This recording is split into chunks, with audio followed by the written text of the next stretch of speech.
ये खबर KR मंगलम university द्वारा प्रस्तुत की गई है। क्या तमिलनाडु की राजनीति में सत्ता और विपक्ष के बीच आर और पार की जंग शुरू हो चुकी है? ये सवाल इसलिए है क्योंकि तमिलनाडु की राजनीति में जबरदस्त भूचाल आया हुआ है। बात केवल पुलिस कार्रवाई की नहीं है, बल्कि लड़ाई अब टीवीके पार्टी के मुख्यमंत्री विजय थलापति विजय और डीएमके प्रमुख एमके स्टालिन के बीच सीधी राजनीतिक जंग में बदलती हुई नजर आ रही है। बीते दिन सुबह उस समय हड़कंप मच गया जब पुलिस ने अचानक विधानसभा में नेता प्रतिपक्ष उदयनिधि स्टालिन को गिरफ्तार कर लिया और तंजौर के सेंगीपट्टी थाने ले गई। हालांकि करीब 4 घंटे की पूछताछ के बाद उदयनिधि स्टालिन को रिहा कर दिया गया, लेकिन उनकी रिहाई के तुरंत बाद उनके पिता और डीएमके अध्यक्ष एमके स्टालिन ने मुख्यमंत्री विजय पर बड़ा हमला बोलते हुए कहा कि अहंकार बर्बादी की तरफ ले जाता है। आज के इस वीडियो में हम समझेंगे कि आखिर ये पूरा विवाद क्या है और विधानसभा सत्र से ठीक पहले हुई इस गिरफ्तारी के पीछे का असली सियासी खेल क्या कुछ चल रहा है। इधर उदयनिधि स्टालिन को रिहा कर दिया गया, तो उधर इस पूरी घटना के बाद राज्य के पूर्व मुख्यमंत्री और उदयनिधि स्टालिन के पिता एमके स्टालिन ने सीधे मुख्यमंत्री विजय को निशाने पर लिया। स्टालिन ने कहा कि राज्य के बजट सत्र से ठीक एक दिन पहले विपक्ष के नेता को गिरफ्तार करने का समय ही कई बड़े सवाल खड़े करता है।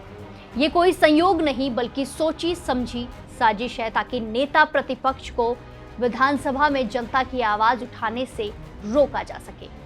अब आपको बताते हैं कि आखिर ये पूरा विवाद है क्या, पूरा मामला क्या है। दरअसल एक्ट्रेस त्रिशा कृष्णन को लेकर कथित तौर पर दिए गए एक डबल मीनिंग बयान के आरोप में पुलिस ने 4 अगस्त सुबह उदयनिधि स्टालिन के खिलाफ कार्रवाई करते हुए उन्हें हिरासत में लिया था। तंजौर के सेंगीपट्टी थाने में लगभग 4 घंटे तक उनसे पूछताछ की गई, जिसके बाद उन्हें रिहा किया गया।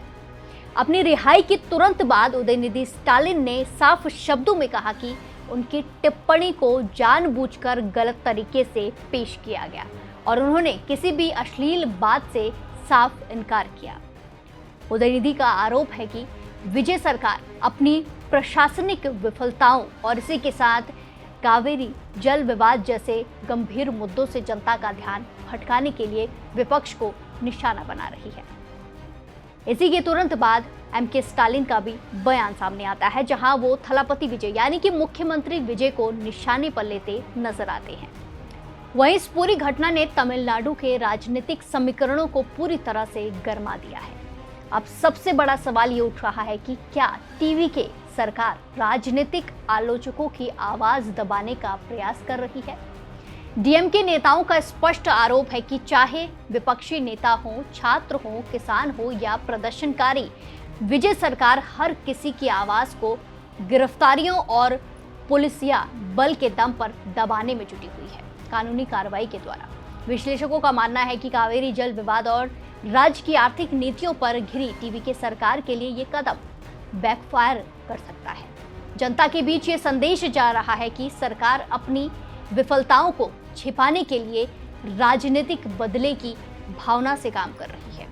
जब बजट सत्र शुरू होगा तो विधानसभा के भीतर, विधानसभा के अंदर और बाहर डीएमके का ये आक्रामक रुख मुख्यमंत्री विजय और इसी के साथ उनकी सरकार के लिए बड़ी मुश्किलें खड़ी कर सकता है। राजनीति में आरोप और प्रत्यारोप तो चलते रहते हैं, लेकिन बजट सत्र से ठीक पहले विपक्षी नेता की इस तरह की गिरफ्तारी को आप कितना जायज मानते हैं? क्या आपको लगता है कि विजय सरकार राजनीतिक बदले की कार्रवाई कर रही है या कानून अपना काम कर रहा है? अपनी राय हमें कमेंट बॉक्स में जरूर दें और बाकी देश और दुनिया की तमाम बड़ी अपडेट के लिए जुड़े रहिए दैनिक जागरण के साथ। नमस्कार।